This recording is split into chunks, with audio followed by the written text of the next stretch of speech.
Coucou, je suis Marie-Laure Perron, je suis voyante médium en Gironde, à Langon, et j'ai participé à l'émission Un dîner presque parfait, le choc des métiers. Durant le tournage, pendant une semaine, on devait aller dîner chez des gens qu'on ne connaissait pas. Enfin, lundi, on ne se connaissait pas, après on s'est connus. Et on devait découvrir quel était leur métier. Moi, je suis médium voyante, j'ai fait le repas le lundi soir. Les convives ont trouvé mon métier, sauf une, je crois. Et de là, après, la production m'a dit « Marie-Laure, est-ce que ça te dirait de nous montrer tes super pouvoirs chaque soir ?» Je leur ai dit oui, enfin là-bas, c'était pas du tout prévu. On m'avait dit juste de venir parce que j'avais un métier un peu bizarre. Et donc, tous les soirs, entre l'entrée et le plat, je devais découvrir, grâce aux heures divinatoires ou à mes visions, quel était le métier du convive. J'avais 4 fiches métiers et voilà comment j'ai fonctionné. Ce soir-là, nous sommes vendredi soir.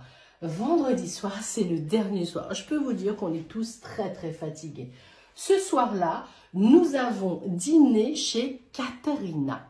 Katharina avec donc 4 fiches métiers. Et exceptionnellement, j'ai utilisé, et ça vous regardez bien, à chaque fois j'avais soit mon pentacle, soit mes bracelets. Donc, j'avais amené une boule de cristal. Oui, parce que une voyante sans boule de cristal, ça fait pas cliché. Parce que je pourrais vous lire dans les feuilles de laitue, je pourrais vous lire n'importe quel support, puisque ce sont aussi des visions. Dans mon métier, j'ai pas franchement de support. D'ailleurs, lorsque j'ai fait au théâtre du Casino Barrière de Bordeaux devant 700 personnes des prédictions, je n'avais pas de support. Alors là, vous voyez, j'ai une boule de cristal. Alors cette boule de cristal est vraiment le cliché de la voyante, mais c'était quand même assez rigolo. La production nous rappelle que chaque jour, j'ai réussi à trouver le métier du convive. Là, c'était mercredi avec le pendule, la carte qui était mécanicienne et mes visions. Là, c'était mardi chez Aurélie avec les oracles, la dernière carte et demeurer dans la vérité. Donc ça, vous pouvez le voir sur la première vidéo. Voilà, ici. Et là, c'est Aurélie. Vous pouvez aller sur sa chaîne YouTube, ça s'appelle Florélie.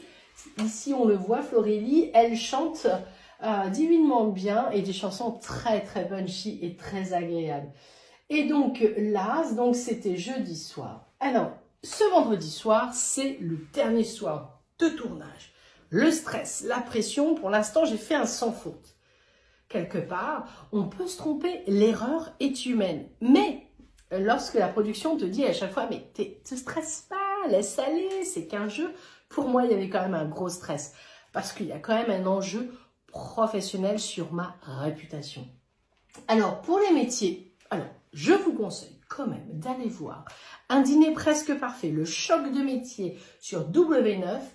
La production, c'est Studio 89. Merci à toute l'équipe de Studio 89 de m'avoir fait confiance. Même si je crois que si je m'étais trompée, ça vous aurait un petit peu arrangé. Donc, pour Katharina, on avait le métier de maquilleuse, de primeur, de professeur d'italien ou de professeur de piano.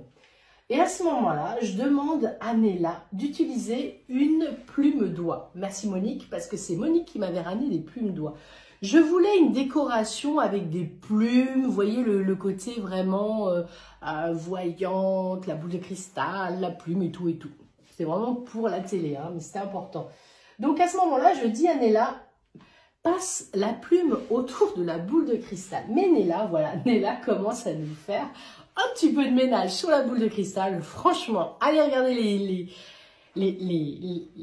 toutes les vidéos, toutes les missions du lundi au vendredi, parce que c'était quand même assez folklorique. Donc, là, j'essaie de pas rigoler parce que j'avais des visions. Alors, ma vision était la suivante. Je voyais des touches noires et blanches, je voyais quelque chose de long et je voyais du public derrière. Donc, pour moi, c'était du domaine musical. Mais je n'avais pas lu encore les fiches métiers, évidemment, sinon c'était pas rigolo. Donc, à ce moment-là, il faut savoir une chose. Je demande à Nella d'écouter son intuition, d'écouter ce qu'elle ressent. Et regardez, la production n'a pas tout mis. Ici, j'ai mon petit carnet à dessin avec mon crayon à papier.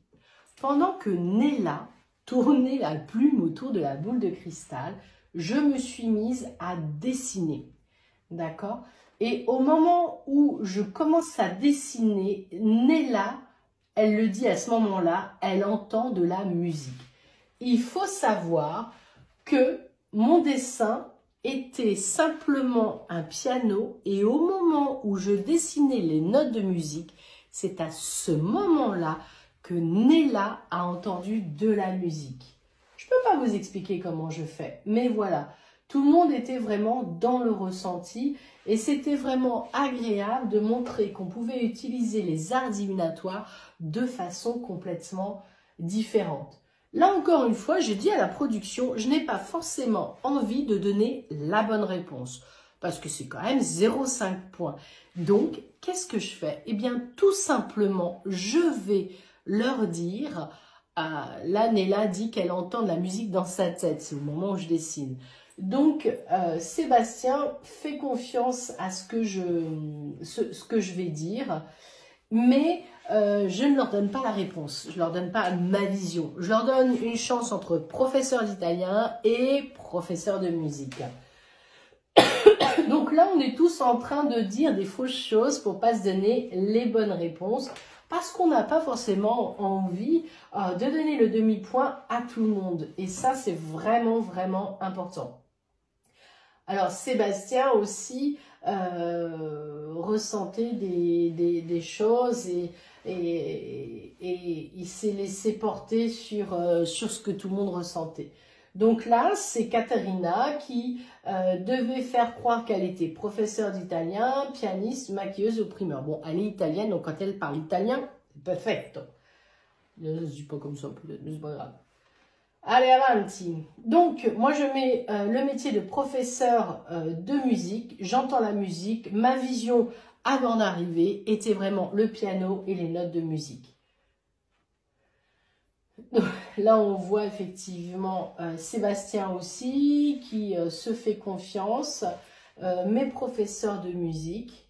Voilà. Et on va utiliser chacun ce qu'on a envie.